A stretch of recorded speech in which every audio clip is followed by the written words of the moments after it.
दोस्तों, देश और दुनिया की ताजा और महत्वपूर्ण खबरों में आपका स्वागत है। दोस्तों, देश और दुनिया की ताजा और महत्वपूर्ण खबरों को देखते रहने के लिए जुड़े रहे हमारे साथ और हमेशा अपडेट रहे लेटेस्ट खबरों से। आज की मुख्य और ताजा खबरों के मुताबिक राफेल की तैनाती से सख्ते में चीन, सीमा पर तैनात किए J-20 जंगी जहाज। जी हां, थोड़ी देर में आपको इस खबर के बारे में बताएंगे। साथ ही दोस्तों, पीएम किसान सम्मान निधि स्कीम के 20वें दिन 30 लाख किसानों के बैंक अकाउंट में पहुंचे 2-2 हजार रुपए। जी हां, आपको मिले या नहीं कमेंट बॉक्स में जरूर बताइएगा। साथ ही दोस्तों, आज से बदल गए एलपीजी, बैंक, आधार, टोल और जीएसटी से संबंधित ये नियम। आपकी जेब पर पड़ेगा सीधा असर। जी हां, तो इस अपडेट के बारे में आपको पूरा बताया जाएगा। साथ ही दोस्तों, स्कूल खोलने को लेकर बड़ा अपडेट सामने आ रहा है। जी हां, अब इस राज्य में इस तारीख को 9वीं से लेकर 12वीं तक स्कूल खोले जाएंगे, तो इस खबर के बारे में भी आपको बताएंगे। साथ ही दोस्तों, सस्ता सोना खरीदने का शानदार मौका, मोदी सरकार ने आज से शुरू की ये स्कीम। जी हां, इस खबर के बारे में भी आपको बताएंगे। साथ ही दोस्तों, 3 सितंबर को बैंकों के साथ वित्त मंत्री की अहम बैठक। लोन पर हो सकता है ये बड़ा फैसला। जी हां दोस्तों, लोन को लेकर वित्त मंत्री एक तय सीमा को आगे बढ़ा सकती है। साथ ही दोस्तों, भारत में कोरोना वैक्सीन को लेकर बनाया ग्लोबल प्लान। पाकिस्तान को छोड़कर हर पड़ोसी देश की होगी मदद। जी हां, इस खबर के बारे में भी आपको बताएंगे कि आखिर भारत पाकिस्तान की क्यों मदद नहीं करने वाला है और बाकी देशों को क्यों भारत वैक्सीन की सप्लाई करेगा। तो दोस्तों, आज इन्हीं सब खबरों के बारे में आपको बताएंगे। इसके अलावा भी कई अन्य बड़ी खबरें हैं जिसके बारे में इस वीडियो में जानेंगे। तो दोस्तों, वीडियो को अंत तक जरूर देखें। साथ ही दोस्तों, वीडियो के बारे में आपकी जो भी राय हो कमेंट करके जरूर बताइए। साथ ही दोस्तों, हमारे जाबाज कोरोना वीरों के लिए दिल से कमेंट में जय हिंद, वंदे मातरम जरूर लिखे। इसी के साथ दोस्तों, वीडियो में आगे बढ़ने से पहले आपसे एक छोटी सी विनती है कि इस वीडियो को लाइक और शेयर जरूर कीजिएगा और हमारे चैनल को सब्सक्राइब जरूर कीजिएगा ताकि आपको ऐसी ही खबरें हमेशा मिल सके। तो चलिए दोस्तों, बिना देरी किए फटाफट से जानते हैं आज की सभी बड़ी खबरों को। पहली खबर, राफेल की तैनाती से सख्ते में चीन, सीमा पर तैनात किए J-20 जंगी जहाज। जी दोस्तों, लद्दाख में चीन की हरकतों पर लगाम लगाने के लिए भारत ने हाल ही में फ्रांस से लाई उन्नत जंगी विमान राफेल की तैनाती की है। इसे देखते हुए चीन ने भी सीमा पर लड़ाकू विमान तैनात कर दिए हैं। सरकार के सूत्रों के मुताबिक भारत और चीन की सेनाओं के बीच हुई फिर उकसावे की कार्रवाई से पहले चीन ने लद्दाख इलाके में जंगी विमान तैनात किए थे। पीपुल्स लिबरेशन आर्मी यानी PLA की वायुसेना ने लद्दाख के पेंगोंग झील के दक्षिणी तट के पास अपने 5वीं पीढ़ी के लड़ाकू विमान J-20 को फिर से तैनात कर दिया था। ये विमान अब उस इलाके में व्यापक उड़ान भर रहे हैं। सरकारी सूत्रों ने बताया कि J-20 लड़ाकू विमानों को चीनी वायुसेना ने होटन एयरबेस पर तैनात किया है और वे लद्दाख और आसपास के भारतीय इलाकों के करीब उड़ान भर रहे हैं।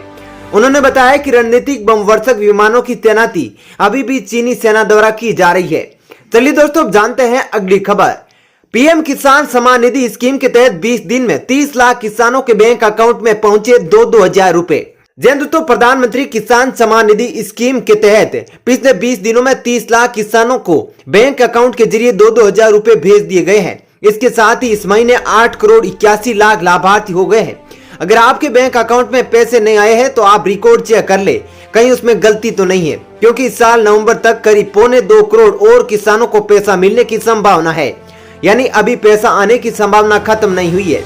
केंद्रीय कृषि मंत्रालय के मुताबिक 30 सितंबर तक इस स्कीम के तहत देश के लगभग 10 करोड़ 50 लाख किसानों ने रजिस्ट्रेशन करवा लिया था। ये वे किसान हैं जिनके कागजात दुरुस्त है। सरकार चाहती है कि इस योजना के जरिए ज्यादा से ज्यादा किसानों को डायरेक्ट उनके बैंक अकाउंट में पैसा देकर उनकी आय बढ़ाई जाए। मोदी सरकार ने 2022 तक किसानों की आय दोगुना करने का टारगेट रखा हुआ है। आज से बदल गए एलपीजी, बैंक, आधार, टोल और जीएसटी संबंधी ये नियम। आपकी जेब पर पड़ेगा असर। जी दोस्तों, संकट के बीच 1 सितंबर यानी आज से एलपीजी, बैंक, आधार, टोल और जीएसटी से जुड़े कई नियमों में बदलाव हुआ है, जिनका सीधा असर आपकी जेब पर पड़ने वाला है। 1 सितंबर से बैंकों के मोरेटोरियम की छूट की अवधि समाप्त हो गई है। इसके अलावा तेल कंपनियों ने भी रसोई गैस की कीमतों में बदलाव किया है। वहीं अनलॉक 4 में कई सेवाओं को फिर से शुरू किया गया है। आइए जानते हैं आज से क्या क्या बदलाव हुए हैं। एलपीजी कीमतों में हुआ बदलाव। जी दोस्तों, जैसा कि तेल कंपनियां हर महीने की 1 तारीख को एलपीजी, रसोई गैस सिलेंडर और हवाई ईंधन की कीमतों में बदलाव करती है और नई कीमतों की घोषणा करती है। पिछले कुछ महीनों में कीमतों में उछाल आया हुआ था, हालांकि इस बार कीमतों में ज्यादा बदलाव नहीं हुआ है। 1 सितंबर को गैर रियायती एलपीजी की कीमत इंडियन ऑयल कॉर्पोरेशन के आंकड़ों के अनुसार दिल्ली और मुंबई में प्रत्येक सिलेंडर जो कि 14.2 किलोग्राम का है, उसकी कीमत 594 रुपए प्रति सिलेंडर रखी गई है। वहीं कोलकाता में मूल्य 621 रुपए प्रति सिलेंडर से घटकर 620.50 रुपए प्रति सिलेंडर हो गया है। हालांकि चेन्नई में 610 से बदलकर 610.50 प्रति सिलेंडर कर दिया गया है। चलिए दोस्तों अब जानते हैं अगली खबर।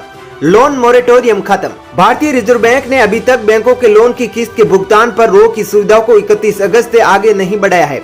सूत्रों ने कहा कि लोन भुगतान पर छूट को आगे बढ़ाने से कर्ज लेने वाले ग्राहकों का ऋण व्यवहार प्रभावित हो सकता है और इससे कोविड-19 की वजह से उनके सक्षम आय मुद्दों का भी हल नहीं होगा। फास्टैग पर डिस्काउंट। केंद्रीय सड़क परिवहन मंत्रालय ने भी नियमों में बदलाव किया है, जिसके तहत 24 घंटे के अंदर किसी भी स्थान से वापस आने पर टोल टैक्स में छूट सिर्फ उन्हीं गाड़ियों को मिलेगी जिनमें फास्टैग लगा होगा। यानी कि अब कैश भुगतान पर आपको ये छूट नहीं मिलेगी। आधार में सुधार होगा महंगा। UIDAI ने एक ट्वीट के जरिए जानकारी दी है कि अब एक या अधिक अपडेट करने के लिए शुल्क 100 रुपए होगा, जिसमें बायोमेट्रिक्स अपडेट भी शामिल है। अभी आधार में डेमोग्राफिक डिटेल अपडेट के लिए 50 रुपए का शुल्क लेता था। आवेदन पत्र और फीस के साथ आपको अपना नाम या पता या जन्म तिथि आधार में बदलवाने के लिए वैध दस्तावेज जमा करने होंगे। टोल टैक्स में इजाफा। सरकार ने टोल टैक्स के दरों में 5 से 8% तक इजाफा किया है, जिसके तहत निजी व व्यावसायिक वाहनों को अलग अलग टोल टैक्स दरों के हिसाब से भुगतान करना होगा। जीएसटी भुगतान पर शुल्क। तो अब जीएसटी पर देरी से भुगतान करने पर शुल्क देना होगा। 1 सितंबर से कुल टैक्स देनदारी पर ब्याज लगेगा। इस साल की शुरुआत में उद्योग ने जीएसटी भुगतान में देरी पर लगभग 46,000 करोड़ रुपए की बकाया ब्याज की वसूली के निर्देश पर चिंता जताई थी। ब्याज कुल देनदारी पर लगाया गया था। चलिए दोस्तों जानते हैं अगली खबर। हिमाचल प्रदेश में 21 सितंबर से खुलेंगे स्कूल, इस दिन होगी परीक्षा। दोस्तों देश में अनलॉक 4 की गाइडलाइन भी लागू होने वाली है और कहा जा रहा है कि केंद्र सरकार ने स्कूलों को खोलने की अनुमति दे दी है। सरकार की ओर से बनाई गई गाइडलाइंस के अनुसार 9वीं से 12वीं कक्षा के विद्यार्थियों को 21 सितंबर से स्कूल आना होगा। हालांकि केंद्र सरकार की ओर से अंतिम फैसला राज्य सरकारों पर छोड़ा गया है। वहीं हिमाचल सरकार की ओर से 21 सितंबर से स्कूल खोलने का फैसला किया गया है, लेकिन इस पर अंतिम मोहर अभी तक नहीं लगाई गई है। प्रदेश शिक्षा विभाग के उच्च अधिकारियों ने बताया कि केंद्र सरकार ने 9वीं से 12वीं कक्षा शुरू करने के लिए स्वास्थ्य मंत्रालय की ओर से SOP जारी करने की बात कही है। SOP के जारी होते ही सरकार उसको लेकर काम शुरू कर देगी और कंटेनमेंट जोन से बाहर वाले स्कूलों को खोला जा सकेगा। हालांकि 21 सितंबर से 9वीं से 12वीं कक्षा के स्कूल हिमाचल में खोले जाएंगे या नहीं, इस पर अंतिम फैसला मंत्रिमंडल की बैठक में किया जाएगा।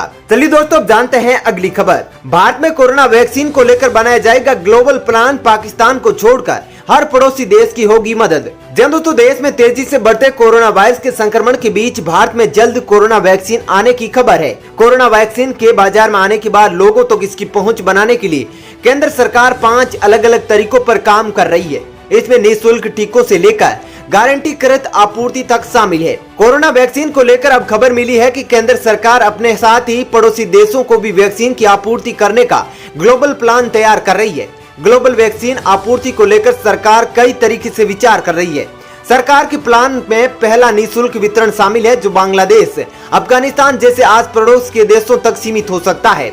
हालांकि इसमें पाकिस्तान को शामिल नहीं किया जाएगा। ऐसा अनुमान लगाया जा रहा है कि पाकिस्तान चीन में बन रही कोरोना वैक्सीन पर निर्भर है। चलिए दोस्तों जानते हैं अगली खबर। भारत और रूस के बीच बड़ी हथियार डील। रूस भारत को देगा 6 लाख AK-203 असोल्ट राइफल। दोस्तों चीन और पाकिस्तान जैसे पड़ोसियों के साथ सीमा पर चल रहे तनाव के बीच भारतीय सैनिकों को नई राइफल्स की जरूरत है। इन जरूरतों को पूरा करने के लिए भारत रूस से अत्याधुनिक AK-203 राइफल्स को लेकर बड़ा सौदा करने जा रहा है। द प्रिंट के मुताबिक मेक इन इंडिया के तहत रूस के साथ लंबे समय से लंबित AK-203 राइफल का सौदा अंतिम रूप दे दिया गया है। चलिए दोस्तों जानते हैं अगली खबर। 3 सितंबर को बैंकों के साथ वित्त मंत्री की अहम बैठक। लोन पर हो सकता है ये बड़ा फैसला। दोस्तों वित्त मंत्री निर्मला सीतारमण बैंकों के अधिकारियों और NBFCs के साथ एक बैठक करने वाली है।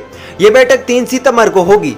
ये बैठक इसलिए भी अहम है क्योंकि 31 अगस्त को मोरेटोरियम के खत्म होने की बात हो रही है।